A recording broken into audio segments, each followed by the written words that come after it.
Astrology master ക്ലാസ്സിൻ്റെ പുതിയൊരു അധ്യായത്തിലേക്ക് ഏവർക്കും സ്വാഗതം. നമ്മൾ ഇന്ന് ചർച്ച ചെയ്യാൻ പോകുന്ന സബ്ജക്റ്റ് പരിഹാരങ്ങളിൽ നവഗ്രഹങ്ങളിൽ അവസാനത്തെ ഗ്രഹമായിട്ടുള്ള കേതുവിനെ കുറിച്ചാണ്. കേതുവിനെക്കുറിച്ച് നമ്മൾ ഒരു വീഡിയോയിൽ വളരെ വിശദമായിട്ട് പറഞ്ഞിട്ടുണ്ട്. അത് കാണണം.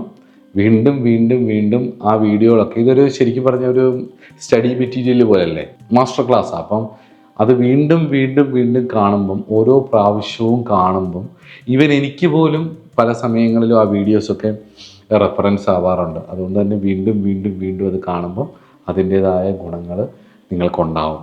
നമ്മളിന്ന് കേതുവിനെക്കുറിച്ച് പഠിച്ചു തുടങ്ങുമ്പം കേതുവിൻ്റെ കാരകത്വത്തെക്കുറിച്ചൊക്കെ ഒന്ന് നമുക്ക് നോക്കാം. വളരെ വല്ലാത്ത എക്സ്ട്രീമിസമുള്ള ഒരു പ്ലാനറ്റാണ് കേതു എന്ന് പറയുന്നത്. കാരണം ഒരു സൈഡിൽ സ്പിരിച്വാലിറ്റിയുടെ അങ്ങേത്തലവും വേറൊരു സൈഡിൽ എന്ന് പറഞ്ഞു കഴിഞ്ഞാൽ ദുഷ്ടതയുടെ അങ്ങേയറ്റവും ഉള്ള ഒരു പ്ലാനറ്റ്. മതം, റിലീജിയൻ്റെ കാരകത്വം, ഒരു പരിധിവരെ ജ്യോതിഷത്തിൻ്റെയൊക്കെ കാരകത്വം, മോക്ഷത്തിൻ്റെ കാരകത്വം, അഗ്നിയുടെ കാരകത്വം, വ്രണങ്ങളുടെ കാരകത്വം, വലിയ വ്രണങ്ങളൊക്കെ ഉണ്ടായിട്ടുള്ള അതിൻ്റെ പാടുകൾ, മന്ത്രദീക്ഷ, തത്വചിന്തകൾ, അതുപോലെ തന്നെ എക്സ്ട്രീം റിലീജിയൻ, ടെററിസം എന്നൊക്കെ പറയുന്ന കാര്യങ്ങൾ, എക്സ്ട്രീമായിട്ടുള്ള കാര്യങ്ങൾ, ക്ഷുദ്രകർമ്മങ്ങളും, അതേപോലെ ഭിക്ഷാടനം, ശരീരവും ശിരസും തമ്മിലുള്ള ചേർച്ചയില്ലായ്മ, ഗണപതി ഭഗവാന്റെ ശരീരവും ശിരസും അങ്ങനെയാണ്, ചണ്ഡിക തുടങ്ങിയിട്ടുള്ള ദേവതകൾ, ക്ഷുദ്രദേവതകൾ, ആഭിചാരം ചെയ്യുന്ന വേണ്ടി ഉപയോഗിക്കുന്ന ചില ദേവതകളുണ്ട്. വളരെ പെട്ടെന്ന് സിദ്ധമാവും ആ ദേവതകളൊക്കെ. ഈ മഹാവിദ്യകൾ പോലെയല്ല. അപ്പോൾ ആഭിചാരം ചെയ്യാൻ ഉപയോഗിക്കുന്ന ദേവതകൾ, ഇപ്പോൾ കർണയക്ഷി പോലുള്ള, ഇപ്പോൾ ചെവിയിൽ വന്ന് താമ്പൂലമൊക്കെ നോക്കാൻ വേണ്ടിയിട്ട് പറയുന്ന കർണപിശാചിനി പോലുള്ള ദേവതയുണ്ട്, കർണയക്ഷി പോലുള്ള ദേവതകൾ. അത് മുത്തശ്ശൻ, മുത്തശ്ശി, അതുപോലെ തന്നെ ഷഡ്കർമ്മങ്ങളിൽ മാരണകർമ്മങ്ങൾ, പൊതുവേ മറ്റുള്ളവരോടെ ഉള്ള വൈരാഗ്യ നിമിത്തം ചെയ്യുന്ന അതിശക്തമായിട്ടുള്ള ആഭിചാരങ്ങൾ. അതായത് it's like A nuclear bomb പോലെ. അതായത് ന്യൂക്ലിയർ ബോംബിൻ്റെ സ്ഫോടനവും ശരിക്കും പറഞ്ഞു കഴിഞ്ഞു കഴിഞ്ഞാൽ കേതുവാണ്. അതേപോലെ തന്നെ ഫിഷൻ റിയാക്ഷൻസൊക്കെ അത് കേതുവാണ്. അതേപോലെ തന്നെ ആരാ ചെയ്തത് എന്ന് പിടിക്കപ്പെടാത്ത ആഭിചാര കർമ്മങ്ങൾ, അല്ലെങ്കിൽ അങ്ങനെയൊക്കെയുള്ള നെഗറ്റീവായിട്ടുള്ള, നമുക്ക് പെട്ടെന്ന് വിസിബിൾ ആവാത്ത നെഗറ്റീവ് ഫോഴ്സസ്, അതേപോലെ ഇൻവിസിബിൾ ആയിട്ടുള്ള മൾട്ടി ഡയമെൻഷണലായിട്ടുള്ള കാര്യങ്ങൾ, ഇതൊക്കെ കേതുവിനെ കൊണ്ടാണ് ചിന്തിക്കേണ്ടത്. അതുപോലെ ദുർമൂർത്തികൾ, മാംസം, മദ്യം, അതൊക്കെ വെച്ചിട്ടുള്ള ദുർമന്ത്രവാദങ്ങൾ. മന്ത്രവാദം രണ്ട് തരത്തിലാണ്, സൽമന്ത്രവാദവും ദുർമന്ത്രവാദവും. അതിൽ ദുർമന്ത്രവാദങ്ങൾ, അതുപോലെ തന്നെ രഹസ്യബന്ധങ്ങൾ, വർഗീയത, ഞാൻ പറഞ്ഞ പോലെ ടെററിസം. ടെററിസം എന്ന് പറയുന്നത് റിലീജിയസും ആവാം, അതേപോലെ ഈ അമിതമായിട്ടുള്ള പാർട്ടി അടിമത്വം, അതുമായിട്ട് ബന്ധപ്പെട്ടിട്ട് സ്വന്തം ജീവിതം നശിപ്പിക്കുന്ന രീതിയിലുള്ള അത് ഏത് പൊളിറ്റിക്കൽ പാർട്ടി ആവാം, ഏത് സിദ്ധാന്തമാവാം, എന്തുമാവാം. അപ്പം അതുമായിട്ട് ബന്ധപ്പെട്ടിട്ട് ഒരു ബുദ്ധി ഉപയോഗിക്കാത്ത രീതിയിൽ ഇമോഷണലായിട്ട് ഒരുപാട് പ്രശ്നങ്ങൾ ഉണ്ടാക്കുന്നത്, മായാ സ്വഭാവം, ഗൂഢശാസ്ത്രങ്ങളിൽ താല്പര്യം, മതപരമായിട്ടും രാഷ്ട്രീയപരമായിട്ടും ഇപ്പോൾ കുടുംബപരമായിട്ടും ഒക്കെയുള്ള ഒരു പ്രകടനം ചെയ്യാനുള്ള ഒരു താല്പര്യം. ഞാൻ ഇന്ന കമ്മ്യൂണിറ്റി പെടുന്ന ആളാണ്, അല്ലെങ്കിൽ ഞാൻ ഇന്ന കുടുംബത്തിൽ പെടുന്ന ആളാണ്, അല്ലെങ്കിൽ ഞാൻ അതുകൊണ്ട് എനിക്കെന്തോ കുറച്ച് കൂടുതലുണ്ട് എന്നുള്ള ഒരു തോന്നിപ്പിക്കലും, തൽനിമിത്തമുണ്ടാവുന്ന വഴക്കും, അതുമായിട്ടുള്ള ഒരു ഫ്രിക്ഷൻ ഇവർ ക്രിയേറ്റ് ചെയ്യും.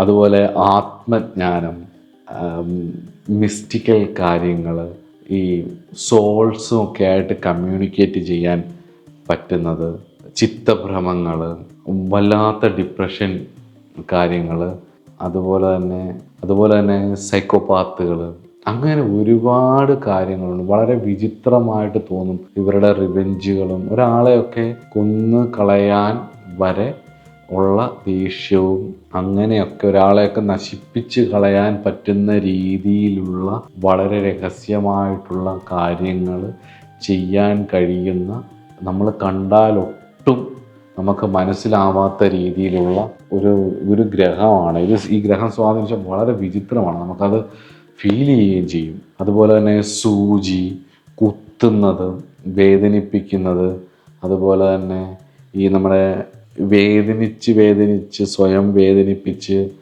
ആസ്വദിക്കുന്ന മനോരോഗങ്ങൾ, അതുപോലെ കുത്തി സിറിഞ്ച് വെച്ച് ഉപയോഗിച്ചുള്ള ഡ്രഗ്സിൻ്റെ യൂസേജസ്, ഭിക്ഷാടനം, ഇതെല്ലാം കേതുവാണ് കേട്ടോ. പൊതുവിൽ കേതുർ ദശാകാലം എന്ന് പറയുന്നത് 12 ഭാവങ്ങളിൽ എവിടെ നിന്നാലും ഭൂരിപക്ഷം ആൾക്കാർക്കും ഞാൻ കണ്ടിട്ടുള്ളത് വൻ വീഴ്ചകളാണ്. പ്രത്യേകിച്ച് 6, 8, 12 ഭാവത്തിൽപ്പെട്ടവരുടെ അല്ലെങ്കിൽ 6, 8, 12 ഭാവത്തിൽപ്പെട്ടവർ അല്ലെങ്കിൽ 6, 8, 12 ഭാവാധിപന്മാർ ഒപ്പം യോഗം ചെയ്തിരിക്കുന്ന അല്ലെങ്കിൽ 6, 8, 12 ഭാവാധിപന്മാരുടെ നക്ഷത്രത്തിൽ നിൽക്കുമ്പോഴൊക്കെ കേതു തരുന്ന ഫലം എന്ന് പറയുന്നത് വൻ തിരിച്ചടികളായിരിക്കും. അതായത് വളരെ വലിയ രീതിയിൽ പോയിട്ട് എടുത്തടിച്ചതുപോലെ ജീവിതത്തിൻ്റെ ഒരു വൻ പരാജയം ആയിരിക്കും. അവരൊറ്റപ്പെട്ടൊരു മൂലയിലേക്ക് ഒതുങ്ങുന്നതൊക്കെ കണ്ടുണ്ട്. വൻ പരാജയങ്ങൾ, നമ്മൾ ഒട്ടും പ്രതീക്ഷിക്കാത്ത രീതിയിലുള്ള വൻ പരാജയങ്ങൾ കേതുർദശാകാലം നൽകും. അതുകൊണ്ട് വളരെ സൂക്ഷ്മതയോടുകൂടി മറ്റ് ദശാകാലങ്ങളെക്കാട്ടിലും കൂടുതൽ കേതുവിനൊരു ഹേതു വേണ്ടെന്നല്ലേ പറയുന്നത്. അതുകൊണ്ട് തന്നെ മറ്റ് ദശാകാലങ്ങളെ പോലെ അല്ലാതെ കുറച്ച് കൂടുതൽ കേതുവിൻ്റെ ദശ, കേതുവിൻ്റെ അപഹാരം ഒക്കെ എപ്പോൾ വന്നാലും ഗണപതി പ്രീതിയും അതുപോലെ തന്നെ ചണ്ഡികാ പ്രീതിയും ദേവി മഹാത്മ്യം 11-ാം അധ്യായവും അതുപോലെ ഗിരിവർഗ ദേവതകളും അതുപോലെ തന്നെ പ്രത്യേകിച്ച് വ്യവസ്ഥകളൊന്നുമില്ലാതെ പൂജിക്കുന്ന ചണ്ടാല ദൈവതം എന്നൊക്കെ പറയാം. അത് ശരിക്കും വലിയ വ്യവസ്ഥകളൊന്നുമില്ലാതെ മലയ്ക്കും അല്ലെങ്കിൽ കാടുകൾക്കുള്ളിലുമൊക്കെ വെച്ച് ഈ പറയുന്ന നമ്മൾ കാണുന്ന താന്ത്രിക ക്ഷേത്രത്തിൻ്റെ ഒന്നും ചിട്ടകളൊന്നും ഇല്ലാതെ പൂജ കഴിക്കുന്ന ക്ഷേത്രങ്ങളുണ്ട്. അവിടെ ഇതൊക്കെ കേതുവിനുള്ള പരിഹാരങ്ങളാണ്. ഈ പരിഹാരങ്ങളും ചെയ്ത് വേണം മുന്നോട്ട് പോകാൻ. കുട്ടികൾക്കൊക്കെ ആണെങ്കിൽ വിദ്യാഭ്യാസത്തിൽ പ്രശ്നം വരിക, കുഞ്ഞുങ്ങളായിരിക്കുമ്പം കേതുർദശ നടക്കുമ്പം കുറച്ച് ഒരു മധ്യവയസ്സാണെങ്കിൽ സാമ്പത്തിക പ്രശ്നം, ജോലിയിലൊക്കെ പ്രശ്നം, അല്ലെങ്കിൽ വിവാഹ ജീവിതത്തിൽ പ്രശ്നം, കലഹങ്ങൾ.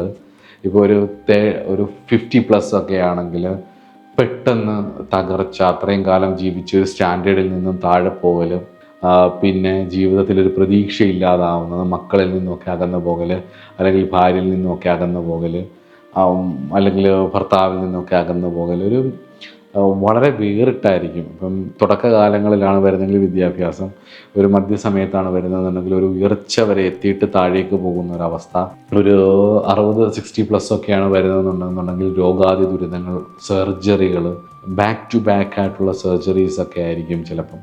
അപ്പം അതൊക്കെ കേതുർദശയുടെ ഒരു സൂചനകളാണ്. അപ്പോൾ എന്തായാലും അതൊക്കെ നോക്കിയിട്ട് വേണ്ടതുപോലെ പരിഹാരങ്ങൾ ചെയ്തു പോകണം. പരിഹാരങ്ങൾ ഞാൻ പറയാം. വളരെ സൂക്ഷിക്കേണ്ട ദശയാണ് കേതുർദശ. എന്തുകൊണ്ടെന്നാൽ കേതുവിന് പ്രത്യേകിച്ച് ഹേതുവൊന്നും വേണ്ട.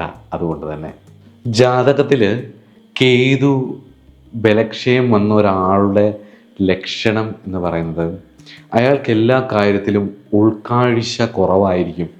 കേതു ഇൻട്രോവേർട്ടാണ്, ഉൾക്കാഴ്ച നന്നായിട്ടുള്ള ആളാണ്. പക്ഷേ കേതു ജാതകത്തിൽ ബലക്കുറഞ്ഞാൽ ഉൾക്കാഴ്ച കുറവായിരിക്കും. ഒന്ന്, വിവേചന ശക്തി കുറവായിരിക്കും. അതുപോലെ തന്നെ ആത്മവിശ്വാസം കുറവായിരിക്കും.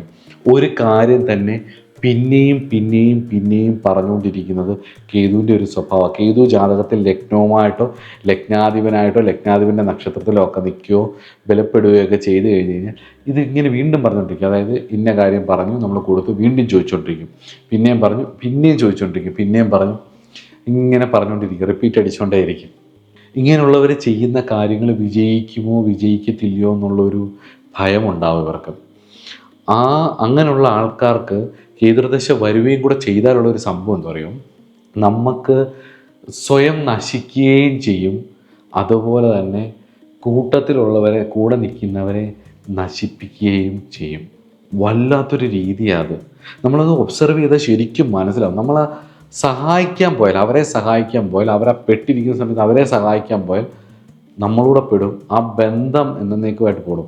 ഇപ്പം കേതുവിൻ്റെ ദശ നടക്കുന്ന സമയത്ത്, അല്ലെങ്കിൽ കേതുവിൻ്റെ അപഹാരം നടക്കുന്ന സമയത്ത് ഒരാൾ വൻ വീഴ്ച വന്നെന്ന് വെച്ചു, അവരെ സഹായിക്കാൻ പോകും. അവരുടെ ജാതകത്തിൽ കേതുവിന് ബലക്കുറവാണ്. നമ്മൾ അവരെ സഹായിക്കാൻ പോകും. അവരുടെ ഒരു അവസ്ഥ കണ്ടിട്ട്, നിസ്സഹായത കണ്ടിട്ട്, ചിലപ്പോൾ ജെന്യൂനും ആയിരിക്കും അത്, സഹായിക്കാൻ പോയാൽ നമ്മൾ വിട്ടു. അങ്ങനെയൊക്കെ ചെയ്തു സ്വയം നശിക്കുകയും ചെയ്യും, തന്നെ സഹായിക്കുന്നവരെ നശിപ്പിക്കുകയും ചെയ്യും. ഏറ്റുമുട്ടലുകൾ, അതുപോലെ തന്നെ അപകടങ്ങൾ, അങ്ങനെയുള്ള കാര്യങ്ങളിലൊക്കെ ഇവർ അറിഞ്ഞോ അറിയാതെയോ ചെന്ന് എത്തിപ്പെടാറുണ്ട്. അന്യരെ ഏത് കാര്യത്തിലും ആശ്രയിക്കുന്ന ഒരു സ്വഭാവം, അന്യരോട് ഡിപ്പെൻഡ് ചെയ്യാൻ താല്പര്യമുള്ളൊരു സ്വഭാവം, സ്വന്തമായിട്ട് ചെയ്യുന്നതിന് പകരം എല്ലാ കാര്യങ്ങളും ഒരാളെ കൊണ്ട് ചെയ്യിപ്പിച്ച് അല്ലെങ്കിൽ ഒരാളെ റിലേ ഓൺ ചെയ്ത് കൂടെ കൊണ്ട് നടക്കാനൊരു ആഗ്രഹം. പക്ഷേ ഇവർ കുറച്ച് കാലം കഴിയുമ്പം ഇല്ല, ബുധനുമായിട്ടൊക്കെ ബന്ധം പറയുന്ന പോലെയാണ്, കുറച്ച് കാലം കഴിയുമ്പോൾ ആ ബന്ധം പോവും. കാരണം അവർ കൂടെ നിൽക്കുന്നവർക്ക് ഒരു നാശാവസ്ഥയിലേക്ക് അവരെ തള്ളി വിട്ടിട്ടുണ്ടാവും ഈ കാലഘട്ടങ്ങളിൽ. ഇവർക്കാണെങ്കിൽ മാനസികമായിട്ടൊരു സ്വസ്ഥതയോ അല്ലെങ്കിൽ ഒരു സമാധാനമോ ഒന്നും ഉണ്ടാവുകയും ഇല്ല. അതുപോലെ തന്നെ അന്യരുടെ വാഹനങ്ങൾ, അന്യരുടെ വീടുകൾ, വാടകയ്ക്കൊക്കെ സ്ഥിരം വാടകയ്ക്ക് താമസിക്കാനുള്ള ഇത്, അതുപോലെ തന്നെ അന്നഭോജനം, മറ്റുള്ളവരിൽ നിന്നും ആഹാരം സ്വീകരിക്കേണ്ട ഒരവസ്ഥ, സന്താനങ്ങളെ, മറ്റുള്ളവരുടെ സന്താനങ്ങളെ പോറ്റേണ്ട അവസ്ഥ, അല്ലെങ്കിൽ അവരെ ടേക്ക് കെയർ ചെയ്താലേ ജീവിക്കാൻ പറ്റത്തുള്ളൂ എന്ന് തോന്നുന്നു. ജോലിയായിട്ടല്ല, നിസ്സഹായത കൊണ്ട് അവരോടൊന്നും പറയാൻ പറ്റാതെ ടേക്ക് കെയർ ചെയ്യേണ്ട ഒരവസ്ഥ, ഭൂതകാലങ്ങളിലുണ്ടായ അല്ലെങ്കിൽ കഴിഞ്ഞുപോയ പാസ്റ്റിലുണ്ടായിട്ടുള്ള ഒരുപാട് ട്രോമകളിൽ മുഴുകി ജീവിക്കുന്ന ഒരു രീതി. അതുപോലെ തന്നെ ഇവരുടെ പല സ്വഭാവങ്ങളും വളരെ രഹസ്യമായിരിക്കും. അതുകൊണ്ട് തന്നെ പലപ്പോഴും കേതു ജാതകത്തിൽ ബലം കുറഞ്ഞവർക്ക് ഒരു മൗനമായിരിക്കും, മൊത്തത്തിലെ ഒരു മൗനിയാണ്. കാരണം ഒരു സ്പിരിച്വാലിറ്റിയും പറയാനില്ല, എന്നാൽ റിലീജിയസ് തോട്ടിലുണ്ട് അതിലും പറയാനില്ല, എന്നാൽ ഒരു തീവ്രവാദമാണെന്ന് ചോദിച്ചാൽ അതും പറയാനില്ല, ഇൻട്രോവേർട്ടാണെന്ന് ചോദിച്ചാൽ അതും പറയാനില്ല, ഒന്നും ഒരു എക്സ്ട്രീമിസം ഇല്ല. അതൊരു അടിമത്വം, ശനിയുടെ അടിമത്വമല്ല, കേതുവിന് വേറൊരു ടൈപ്പ് അടിമത്വമുണ്ട്. അതുപോലെ തന്നെ കരൾ രോഗങ്ങൾ, രക്തം വാർന്നുള്ള രോഗങ്ങൾ, കണ്ടെത്താൻ പറ്റാത്ത, ഡോക്ടർമാർക്ക് ഡയഗ്നോസ് ചെയ്യാൻ കഴിയാത്ത അസുഖങ്ങൾ, അൾസർ പോലുള്ള അസുഖങ്ങൾ, സോളുകൾ നിമിത്തമുള്ള, അതായത് ഈ പാരാനോർമലായിട്ടുള്ള സോളിൻ്റെ അങ്ങനെയൊക്കെയുള്ള ഇൻഫ്ലുവൻസുകൾ ഒക്കെ നിമിത്തമുള്ള അസുഖങ്ങൾ, ബാധാഉദ്രവങ്ങൾ, നെഗറ്റീവ് ഫീൽഡുകൾ നിമിത്തമുള്ള അസുഖങ്ങൾ, ഭക്ഷണം, ഉദരത്തിലൊക്കെ ഭക്ഷണങ്ങളൊക്കെ ചെന്നിട്ട്, ഈ കെമിക്കൽ ചേർത്ത ഭക്ഷണങ്ങളൊക്കെ ചെന്നിട്ട് ഉദരത്തിൽ ഉണ്ടാവുന്ന ആസിഡ്സുമായിട്ടൊക്കെ ഉണ്ടാവുന്ന അങ്ങനെയൊക്കെയുള്ള ഉദര സംബന്ധമായിട്ടുള്ള തിരിച്ചറിയാൻ പറ്റാത്ത പ്രശ്നങ്ങൾ. അതുപോലെ തന്നെ അധികം ഉഷ്ണം, അധികം ക്ഷീണം, ഇവയെല്ലാം ശരീരത്തെ ബാധിക്കും. അതുപോലെ തന്നെ രാഹു ഏത് ഭാവത്തിൽ നിൽക്കുന്നോ അതിൻ്റെ വിപരീത ഭാവമായിരിക്കും കേതു വരുന്നത്. അപ്പം ഈ രണ്ട് ഭാവങ്ങൾ തമ്മിൽ എന്നും പ്രശ്നമായിരിക്കും. ഇപ്പോൾ 1-ാം ഭാവത്തിൽ നിങ്ങൾക്ക് രാഹു കാണും, 7-ൽ കേതുവും, അല്ലെ ലഗ്നത്തിൽ കേതുവും 7-ൽ രാഹു ആണെങ്കിൽ നിങ്ങളും നിങ്ങളുടെ പാർട്ട്ണറും നിങ്ങളുടെ കളത്രവും തമ്മിൽ എപ്പോഴും വിപരീത സ്വഭാവമായിരിക്കും. അതുപോലെ 2-ാം ഭാവം കുടുംബം, വീട്, നിങ്ങളുടെ വിദ്യ, അതുപോലെ നിങ്ങളുടെ അഷ്ടമഭാവവും തമ്മിൽ, നിങ്ങളുടെ ആയുസ്, ആരോഗ്യം, നിങ്ങളുടെ രഹസ്യ വിഷയങ്ങൾ, ഇത് തമ്മിൽ എപ്പോഴും ഈ 2-ാം ഭാവവും ധനവും ഈ 8-ാം ഭാവവും തമ്മിൽ എപ്പോഴും എന്തെങ്കിലും ഒരു കോൺഫ്ലിക്റ്റ് കാണും. അതുപോലെ തന്നെ 3-ാം ഭാവം 9-ാം ഭാവം, നിങ്ങളുടെ സഹോദരങ്ങളോ അല്ലെങ്കിൽ നിങ്ങളുടെ അച്ഛനോ ഒക്കെ നിമിത്തം നിങ്ങൾക്ക് എപ്പോഴും ഒരു വിരുദ്ധ സ്വഭാവങ്ങളോ ഇങ്ങനെയൊക്കെ, അങ്ങനെ ഈ ഭാവങ്ങൾ നിമിത്തം, ഇതൊരു ചെറിയ ഉദാഹരണം പറഞ്ഞു, ഈ ഭാവങ്ങൾ നിമിത്തം പലതരത്തിലുള്ള പ്രശ്നങ്ങൾ വരാം. അതൊരു പരസ്പര വിരുദ്ധങ്ങളായിരിക്കും എപ്പോഴും. അതുപോലെ തന്നെ രാഹുർദശയിലെ കേതുവിൻ്റെ അപഹാരം, കേതുർദശയിലെ രാഹുവിൻ്റെ അപഹാരമൊക്കെ ട്രാൻസിഷനാണ്. ലൈഫിൽ വല്ലാത്ത വേദനാജനകമായിട്ടുള്ള അവസ്ഥയിലൂടെ ചിലപ്പോൾ കടന്നു പോകേണ്ടി വരും. അതും കൂടെ ശ്രദ്ധിച്ചോളുക. നമുക്കിനി പരിഹാരത്തിലേക്ക് കടക്കാം. കേതുർദശാകാലങ്ങളിൽ ഭഗവാനെ ആശ്രയിക്കുക, പ്രത്യേകിച്ച് ഗണപതി ഭഗവാനെ ആശ്രയിക്കുക, ചണ്ഡികയെ ആശ്രയിക്കുക. അതുപോലെ നിങ്ങളുടെ ഇഷ്ടദേവത ആരാണോ അത് ആശ്രയിച്ചാലും കേതുർദശാകാലത്ത് പരിഹാരമാണ്. പ്രധാനമായിട്ടും ഗണപതി ഭഗവാനെ നന്നായിട്ട് ആശ്രയിക്കുക. അതുപോലെ തന്നെ രാവിലെ സ്നാനം ചെയ്യുമ്പോൾ ഗംഗാച്ച യമുന ജൈവ ഗോദാവരി എന്നുള്ള മന്ത്രം ജപിച്ച് ജലമൊഴിച്ച്, അല്ലെങ്കിൽ ഷവറിലാണെങ്കിലും അത് ജപിച്ച് വേണം കുളിക്കാൻ. അതൊരു ഗംഗാ സ്നാനം പോലെ. പിന്നെ പുണ്യസങ്കേതങ്ങളിലും പുണ്യസ്ഥലങ്ങളിലും ഒക്കെ ചെന്ന് കഴിഞ്ഞ് കഴിഞ്ഞാൽ നിങ്ങൾക്ക് അതിനുള്ള ബലിതർപ്പണവും സ്നാനവും ഒക്കെ ചെയ്യുന്നത് വിശേഷമായിരിക്കും. നമുക്കിനി ഔഷധ സ്നാനത്തിലേക്ക് പോവാം. എന്തൊക്കെയാണ് കലശത്തിലേക്ക് നിറയ്ക്കേണ്ടതെന്നുള്ളതും കൂടെ പറഞ്ഞുതരാം. ഇതൊക്കെ ഒരു അറിവായിട്ട് എടുക്കണം കേട്ടോ. ഇതൊക്കെ ആരും അങ്ങനെ പറഞ്ഞു തരത്തില്ല. അതുകൊണ്ട് ഇതൊക്കെ അറിവായിട്ട് നോട്ട് ചെയ്ത് വെക്കുക. എള്ളിച്ചെടിയുടെ ഇല, പാച്ചുറ്റിത്തൊലി, ദർഭ, മുത്തങ്ങ, ഇരുവേരി, ഗജമതം അതൊക്കെ കിട്ടച്ച് പാടാം.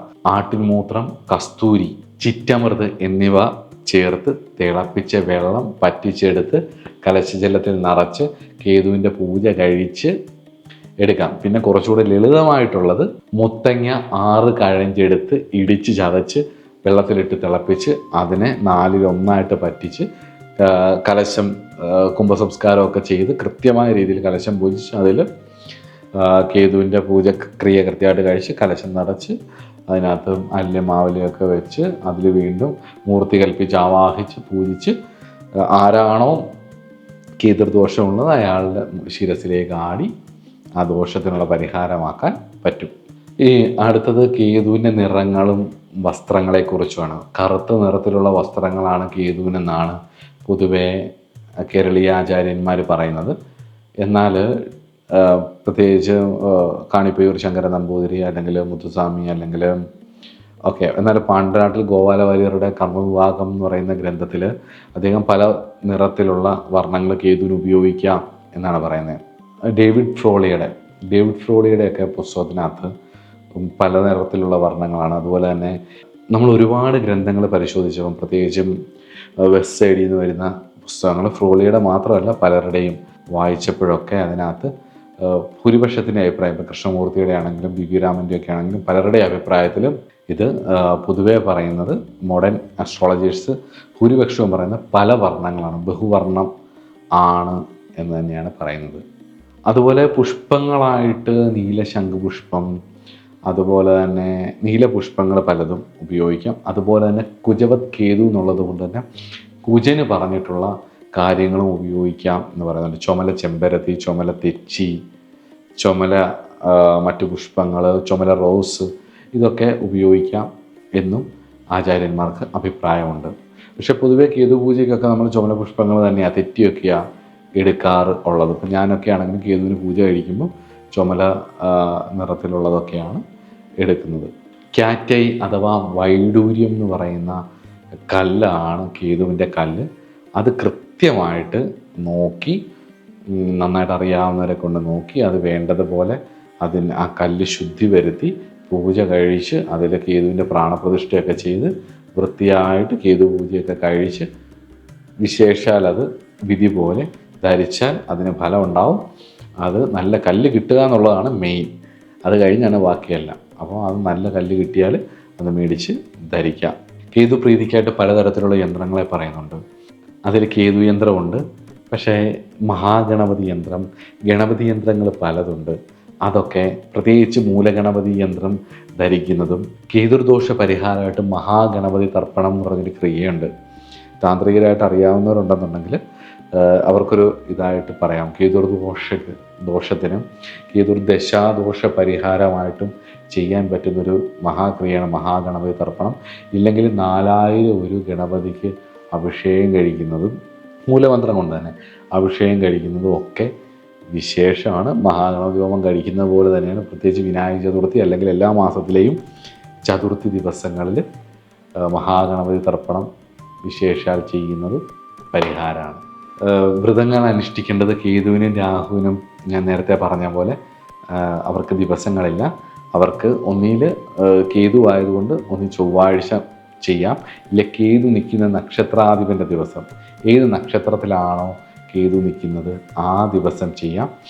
അല്ലെങ്കിൽ കേതുവിൻ്റെ രാശിയാധിപൻ്റെ ദിവസം, ഇപ്പം നക്ഷത്രത്തിലാണെങ്കിൽ ആ നക്ഷത്രത്തിൽ ചെയ്യാം. കേതു അല്ലെങ്കിൽ ഏത് രാശിയിലാണോ നിൽക്കുന്നത് ആ രാശിയാധിപൻ്റെ ദിവസവും അതിൻ്റെ കാലഹോരയിലും നിങ്ങൾക്ക് അത് അനുഷ്ഠിക്കാം, വ്രതമൊക്കെ അനുഷ്ഠിക്കാം. ഇനി പൂജയ്ക്ക് കേതുവിന് കൊടുത്തിട്ടുള്ള പത്മം നോക്കുക. അതുപോലെ കേതുവിന് ചിത്രാന്നം, അതേപോലെ തന്നെ കുശയാണ് കേതു പ്രീതിക്കുള്ള സമിത്ത് നമ്മുടെ ഹോമം കഴിക്കാൻ വേണ്ടിയിട്ട്. അത് നേരത്തെ പറഞ്ഞ പോലെ 108 1008 ഒക്കെ ഒരു കെട്ടാക്കി വെച്ചിട്ട് കഴിയുന്നത് പോലെ ചെയ്യാം. അതുപോലെ ധാന്യം മുതിരയാണ്.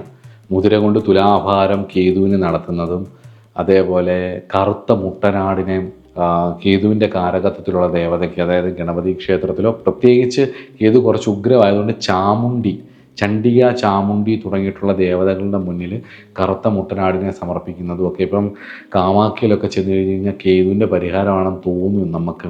അവിടെ കറുത്ത മുട്ടനാടിനെ ബലി കഴിക്കും.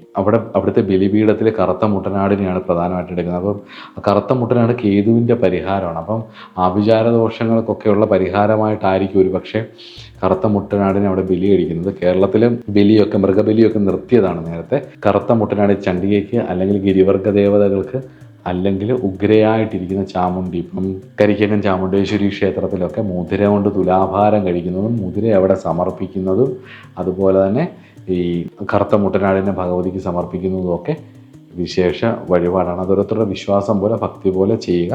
ഇതൊക്കെ ഗ്രന്ഥങ്ങളിൽ കടുത്ത ദാനവസ്തുക്കളായിട്ട് കേതുവിൻ്റെ കാരകത്വത്തിൽ പറഞ്ഞിട്ടുള്ള കാര്യങ്ങളാണ്. അത് ഞാനിവിടെ ഓർമ്മിപ്പിച്ചു എന്നേ ഉള്ളൂ. അതേപോലെ മുതിര, ആട്, വൈഡൂര്യം, ആയുധങ്ങളൊക്കെ ദാനം ചെയ്യുന്നതും ഒക്കെ ഇതിന് പരിഹാരമായിട്ടാണ് പണ്ട് പറഞ്ഞുകൊണ്ടിരുന്നത്. ഞാൻ കൂടുതലും പ്രിഫർ ചെയ്യുന്ന പരിഹാരത്തിലേക്ക് പോവാം. വൈദികവും താന്ത്രികവുമായിട്ടുള്ള പരിഹാരങ്ങൾ, പ്രത്യേകിച്ച് സ്വസ്തി സൂക്തം ഒക്കെ നിരന്തരവും ജപിക്കുന്നത് കേതുർ ദശാകാലഘട്ടത്തിൽ പരിഹാരമാണ്. അതുപോലെ തന്നെ വൈദിക സൂക്തങ്ങൾ ധാരാളം ഉണ്ട്, അതൊക്കെ ജപിക്കുന്നത് വളരെ നല്ലതാണ്. താന്ത്രികം ബീജാക്ഷരങ്ങളോട് കൂടിയിട്ടുള്ള മാലാമന്ത്രമുണ്ട് കേതുവിന്.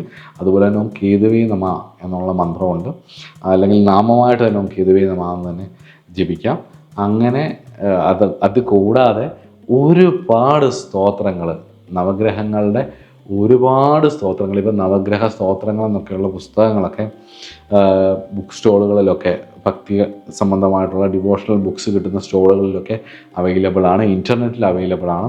നിങ്ങൾക്ക് ഡൗൺലോഡ് ചെയ്യാം. ആപ്ലിക്കേഷൻസ് ഉണ്ട് നവഗ്രഹങ്ങളുടെ. ആൻഡ്രോയിഡിൻ്റെ ആണെങ്കിൽ പ്ലേ സ്റ്റോറിലൊക്കെ നിങ്ങൾക്ക് അവൈലബിൾ ആണ്. അതുപോലെ തന്നെ ഇഷ്ടം പോലെ ഇൻ്റർനെറ്റിൽ ഒരുപാട് കാര്യങ്ങൾ അവൈലബിൾ ആണ്. ഇതിലേക്ക് ഏതെങ്കിലുമൊക്കെ എടുത്ത് വെച്ച് ജപിക്കാം. ഗണപതി അഥർവശീർഷ മന്ത്രം ജപിക്കുന്നതും, അല്ലെങ്കിൽ ഗണപതി ഹോമം സ്ഥിരമായിട്ട് കഴിക്കുന്നതും, ഗണപതി പ്രാർത്ഥന നടത്തുന്നതും, ഗണപതിയെ ആശ്രയിക്കുന്നതുമൊക്കെ കേതുർദോഷ പരിഹാരമാണ്. കേതുർദോഷ പരിഹാര സമയത്ത് ഗണപതിയെ ആശ്രയിക്കുന്നതും, മുതിര സമർപ്പിക്കുന്നതും, മുതിര കൊണ്ട് തുലാഭാരം നടത്തുന്നതും, മുട്ടനാടിനെ സമർപ്പിക്കുന്നതും ഒക്കെ എനിക്ക് അനുഭവത്തിലുള്ള പരിഹാരമാണ്. ഞാൻ ഒരുപാട് പേർക്ക് അത് പറഞ്ഞു കൊടുത്തത് അവർക്ക് സക്സസ്ഫുൾ ആയിട്ടുണ്ട്. ഗണപതിയെ ആശ്രയിച്ചൊക്കെ രക്ഷപ്പെട്ടിട്ടും ഉണ്ട്. കേതുർദശയിൽ അല്ലെങ്കിൽ കേതുവിനെ പ്രീതിപ്പെടുത്തിയാൽ ശ്രദ്ധിക്കേണ്ട ഒരു കാര്യം, വളരെ സൂക്ഷ്മമായിട്ട് അത് കൊണ്ടുപോകണം. കേതുവിൻ്റെ ദോഷം മാറി നമുക്ക് അനുഗ്രഹമായി വന്നാൽ ആ ധർമ്മബോധം മറന്നു പോയാൽ നമ്മൾ പോയതിനേക്കാളും സ്പീഡിലേക്ക് തിരിച്ച് താഴെ പോരും. സഡൻ ചേഞ്ചസ്, സഡൻ സെറ്റ് ബാക്സും ഒക്കെ ആയിരിക്കും കേതുവിൻ്റേത്. അതുകൊണ്ട് തന്നെ എപ്പോഴും നമ്മൾ ആ ഒരു ദൈവീകമായിട്ടുള്ള കാര്യങ്ങളും കൂടെ നമ്മുടെ ജീവിതത്തിൽ കൊണ്ടുപോയിക്കൊണ്ടേ ഇരിക്കണം. അതുപോലെ നിങ്ങൾ ദേവി മഹാത്മ്യം ജപിക്കാം. മൂകാംബികയിൽ ചണ്ഡികാഹോമം നടത്തുന്നത് കേതുവിനൊരു വലിയ പരിഹാരം കേട്ടോ. അതും കഴിയുമെങ്കിൽ അതും ചെയ്യാം. ഇനിയും ജീവിത രീതിയെക്കുറിച്ച് പറയാം. ആത്മീയമായിട്ടുള്ള ഒരു ജീവിത രീതി കൊണ്ടുപോവുക എന്നുള്ളതാണ് കേതു പ്രീതിക്ക് ഏറ്റവും നല്ലൊരു കാര്യം. കാരണം മോക്ഷകാരകനാണ് കേതു.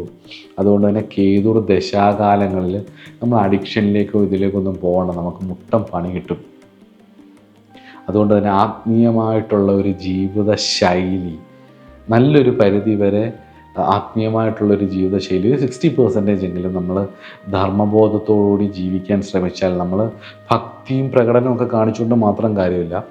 രാവണനും ഭക്തനായിരുന്നു, ഹിരണ്യകശിപുവും അദ്ദേഹത്തിൻ്റെ മകനായിരിക്കുന്ന പ്രഹ്ലാദനും ഭക്തനായിരുന്നു. ഭഗവാൻ ആരെയാണ് സംരക്ഷിച്ചതെന്നുള്ളത് ഓർത്തോളുക.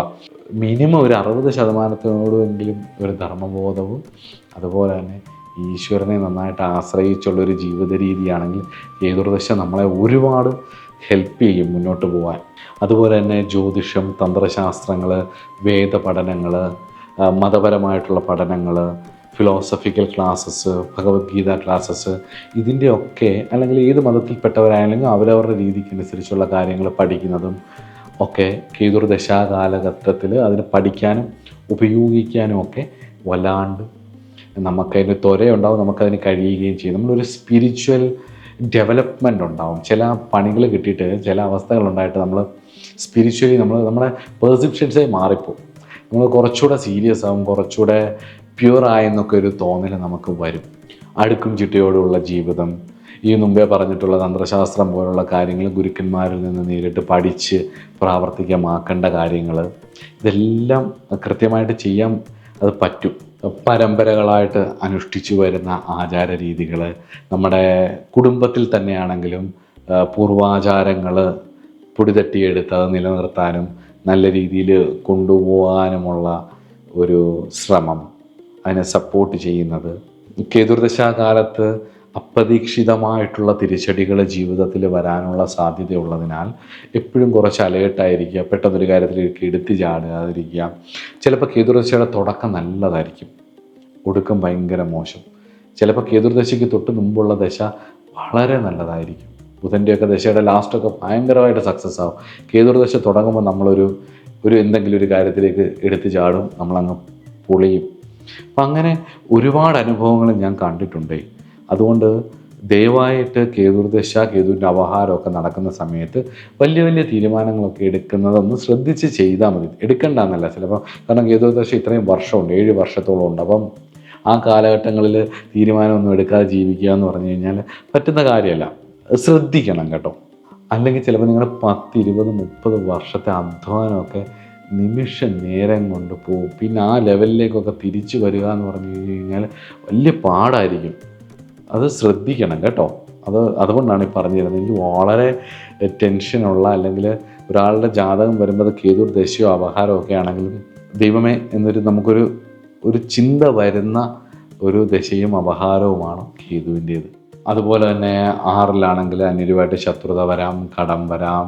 അല്ലെങ്കിൽ 7-ലാണെങ്കിൽ ദാമ്പത്തിക ദുരിതങ്ങൾ വരാം.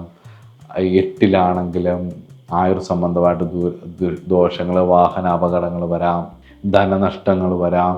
അങ്ങനെ ഇപ്പോൾ 4-ാം ഭാവത്തിലാണെന്നുണ്ടെങ്കിൽ, പ്രത്യേകിച്ച് രാഹുകേതുക്കളുടെയൊക്കെ ദശയിൽ 4-ാം ഭാവത്തിലൊക്കെ ആണെങ്കിൽ കുടുംബ സംബന്ധമായിട്ടുള്ളൊരു അകൽച്ച, അമ്മയ്ക്ക് ക്ലേശം, അമ്മയുമായിട്ടൊക്കെ അകൽച്ച വരിക, സുഖക്കുറവ്, മനസമാധാനമില്ലാത്ത അവസ്ഥ. 5-ലാണെങ്കിൽ സന്താനങ്ങളുടെ ക്ലേശം, സന്താനങ്ങളെ കൊണ്ട് ക്ലേശം, പ്രണയത്തിൽ ഉള്ള ക്ലേശങ്ങൾ, പ്രണയിച്ച് വിവാഹം കഴിച്ചതാണെങ്കിൽ അതിനുശേഷം വിവാഹശേഷമുള്ള പ്രശ്നങ്ങൾ, ഇതെല്ലാം കേതുവിൻ്റെ ദശയിലോ അപഹാരത്തിലോ നമുക്ക് വരും. ഒരു പെടപ്പായിരിക്കും, ഒരു റിപ്പീറ്റേഷൻ, ഒരു പെടപ്പ്, പടപടാന്നിങ്ങനെ അടിച്ചുകൊണ്ടിരിക്കും. ഒരു ടർബുലൻസ് മൈൻഡ് സെറ്റ് ആയിരിക്കും. അത് ഓർത്ത് വെച്ചോളുക. ഇത്രയൊക്കെ ഉള്ളൂ കേതുവിനെക്കുറിച്ച് പറയാൻ. കേതുവിന് ഒരു ഹേതു വേണ്ട എന്നുള്ളത് കൊണ്ട് തന്നെ നന്നായിട്ട് ശ്രദ്ധിക്കുക. ശ്രദ്ധിച്ച് വേണ്ടതുപോലെ പരിഹാരം ചെയ്താൽ